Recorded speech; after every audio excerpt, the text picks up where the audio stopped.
Hello friends. இன்னைக்கு மார்னிங்கே பார்த்தீங்கன்னா, அப்பாவ கூட்டிட்டு நான் கொல்லைக்கு வந்துட்டேங்க. எங்க அப்பா பார்த்தீங்கன்னா, அந்த செடி கூட வேஸ்ட்டா இருக்க புல்லு அதெல்லாம் வந்து களை கொத்திட்டு இருந்தாரு. ஏன்னா, செடிக்கு போ வேண்டிய சத்த வந்து அதெல்லாம் இழுத்துக்கும். ஸோ, அதனால நம்ம களை கொத்தணுன்ட்டு கொத்திட்டு இருந்தாரு. அதுக்கப்புறம் பார்த்தீங்கன்னா, வாழை மரத்தில பூ வந்து நல்லா விட்டு இருந்தது. அத நாங்க பறிச்சுட்டோம். நான் முருங்கை மரத்த எந்த நேரத்தில சொன்னேனோ தெரியல. அது பறிக்கிறேன்ட்டு பேர்ல யாரோ வந்து உடைச்சு விட்டு போயிட்டாங்க. அதில பார்த்தீங்கன்னா, நெறைய பிஞ்சு வந்து வேஸ்ட்டா போயிடுச்சு. அந்த கிளையே பார்த்தீங்கன்னா முறிஞ்சு கீழ கிடந்தது. அதுக்கப்புறம் அது ஃபுல்லா கட் பண்ணி தனியா நட்டு விட்டுருக்கோம்.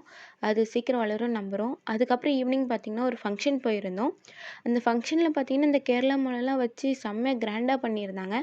அதுக்கப்புறம் பார்த்தீங்கன்னா, டான்ஸர்ஸ்லாம் வந்து டான்ஸ்லாம் ஆடிட்டு இருந்தாங்க. அதுலயும் ஒரு அண்ணா சூப்பரா ஆடுனாங்க.